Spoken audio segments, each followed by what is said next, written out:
Hey everybody, and welcome back to another edition of MSP Reviews. If you saw last week, you know that we are reviewing SHW Road to Greatness. We're reviewing the top 3 moments from that show. Of course, last week was the number 3 moment. It was the Petty Party with Ashton Starr. Sean Dean came out. Logan Chase was there. That was a great moment. But now we're moving on to number 2. The number 2 moment for us, again, this is our opinion, Mean Street Podcast opinion, top 3 moments. Number 2, William Huckabee, Joe Black, the bottle shot to the forehead, heard around Canton, heard around the world. Man, it was nuts. Let's back up a little bit. Let's pump the brakes a little bit, and let's just talk about the match. Yeah. The match at Road to Greatness was a handicap match. It was William Huckabee against Chance Reiser and Christian Cross in a squash match. It lasted 1 minute and 19 seconds. What do you make of that? Well, so here's the thing. Joe Black was not even cleared or scheduled to be there, so we didn't expect to see him. We weren't sure if we would. Maybe he was in the back, maybe he wasn't. We don't know. But we weren't even sure that this squash match was even happening. We didn't even know what was going on. No. So we were told that it was going to be William Huckabee against Sean Legacy. And then unforeseen circumstances came about. Sean Legacy couldn't make it.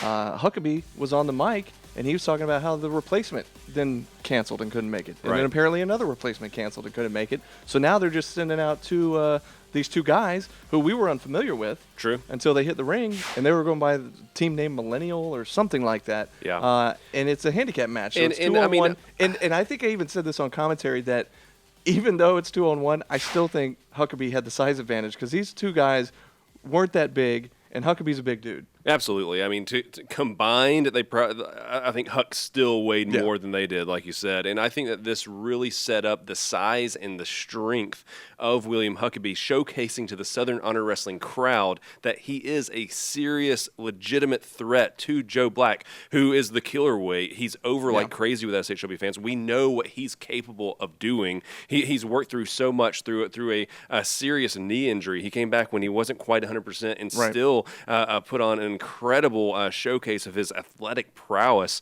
So now we have William Huckabee in there completely squashing 2 dudes which really elevates the strength and the perception of William Huckabee to the SHW crowd. And I just want to real quick point out and give you props because you said his name like 2 or 3 different times there, and each time you actually said it correctly. Well, we're not going to talk about that. Well, I do want to bring it up because he's come after the MSP on social media, and I feel like you're putting all of us in danger because of your slip-up on the mic on commentary by calling him, I'm not even going to say it, but it was the wrong name. So do you want to maybe offer an apology here on behalf of the whole podcast? I do. On behalf of Mean Street Podcast and myself, A-Bomb Too Sweet, my sincerest apologies for getting William Huckabee's name wrong a second time. Man.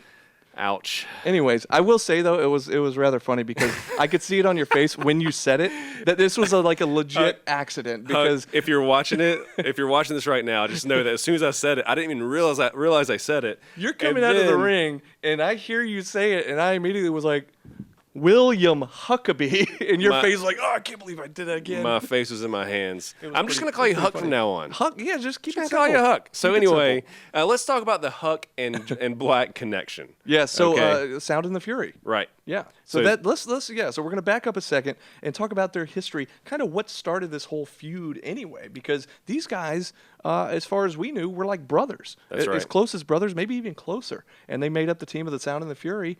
And yeah, kind of go back a little bit and explain to us kind of what happened.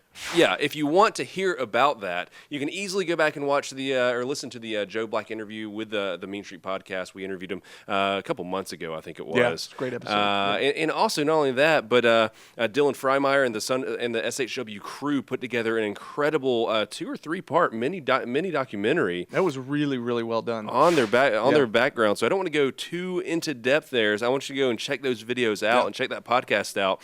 But they held a tag team championship for I think like 2 years or something. Like they have a very long history together. But in what we've seen so far in Southern Honor Wrestling goes back to Friday Night Fight.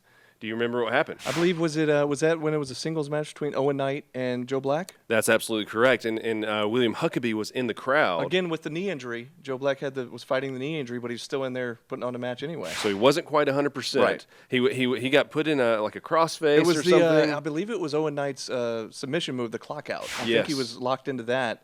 and we saw this guy jump the rail, and we didn't know at the time who he was. Well, that's the thing is Joe Black is very stubborn, and he's not going to just tap out. Right, yeah. I think he's one of those guys. He would have passed out, I think, before he tapped out. Yes, very similar to Stone Cold Steve Austin WrestleMania 13. Like, he would have much rather passed out than actually tap out to Owen Knight. So, just because Huck knows him so well, he knew that was going to happen. He also knew he's already injured. He doesn't need to have another injury on his plate. So William Huckabee, thinking that it was the best decision to be made because of how intimately he knows Joe Black, he threw in the towel. Yeah. Well, Joe Black is a fighter. He's a combat artist. He's a combat expert. He's an educated fighter.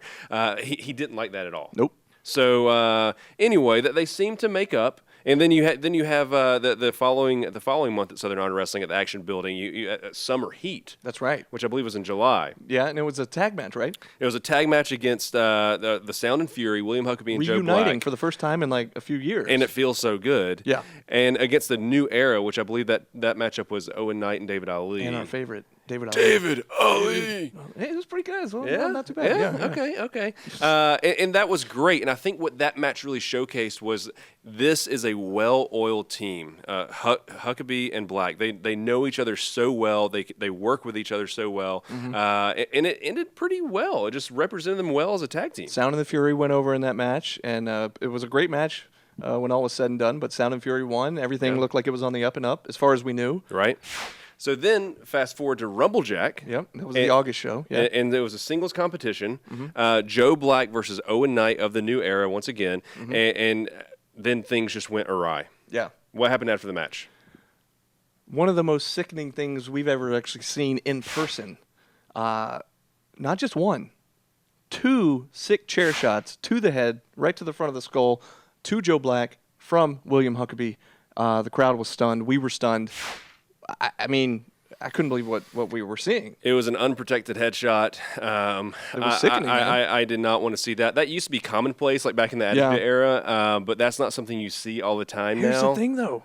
To speak to Joe's toughness, he was still getting up after the second one, like still wanting more. I'm like, oh my God, Joe, just stay down. Yeah. He's a machine. He's the killer weight. He's not just going to stay down. He's like a Terminator. And here's the thing. So he had that singles match, but he was also scheduled to be in the Rumblejack later in the evening. Yeah. And after the chair shots, we were debating it on commentary. Is he going to be cleared? Is he going to? We doubted he was going to come back later. Certainly not. During the Rumblejack, we hear his music hit. Yep. And we're stunned. We're thinking, adding salt to the wound. Yeah, who comes out? We're thinking, oh my God, Joe's going to make it out here to the Rumblejack? No. but guess who was out there wearing Joe's beads? William Huckabee, coming out to Joe's music. Like you said, rubbing salt in the wound. Yeah. And telling the story in a great way, though, man. This is really building up to what happened at Road to Greatness. So right after the handicap match, the lights go out. Yeah. By the way, so let me just back it up 1 second. Yeah. William Huckabee had made a stipulation or a demand, I guess, to Gary Lamb that he would not compete that night unless Gary supplied him with a police officer. Which he did. Which he did. The biggest police officer I've ever seen. He Yeah. looked like he could take anybody. And yeah, he was a very intimidating gentleman. But the reason being is that he said it wasn't for his protection. He was doing it for Joe's protection. Yeah. Because he didn't want Joe to have to spend the night in jail. He didn't want Joe attacking him unprovoked. Well, yet again, I got to tell you, that's great storytelling because that's elevating the power behind William Huckabee. Not only do we just see him completely dismantle 2 individuals in a handicap match in less than a minute and a half, but now he's saying, no, this is for your protection, Joe Black. Yeah. I love that added element to the story. But then, as everyone was looking forward, looking back towards the stage area, we hear the music hit. The lights go out. The music hits. Joe Black is already in the ring and came through the crowd and completely crashes William Huckabee's head with like a wine bottle or beer bottle or something. And apparently there was a serious issue there. I believe that William Huckabee had a scratched iris. Glass in his eye or something. He had to be rushed to the ER and all this kind of stuff. But he was busted open. He was bleeding like crazy. He didn't know where he was. He was on spaghetti legs. You had Prater and Todd Fox, Eagle Eyes, Todd Fox, senior official, and then junior official. Prater carrying him out of the ring. I mean, it was... And, of course, Joe Black gets out there. He immediately goes down to his knees. He gave himself assuming the position to be arrested, which he was. And then later on, we see a backstage segment of the police officer escorting Joe Black out. And Joe Black saying, I should have killed you. Yeah, it got a little heated, a little extreme. That was a little extreme. But I mean, that's how intense this feud has become. Yeah. So that's good. The thing is, though, and as long as both men are cleared and injury free, and I guess make sure doctors have cleared them and everything, they are going to go 1-on-1 at SHW still here.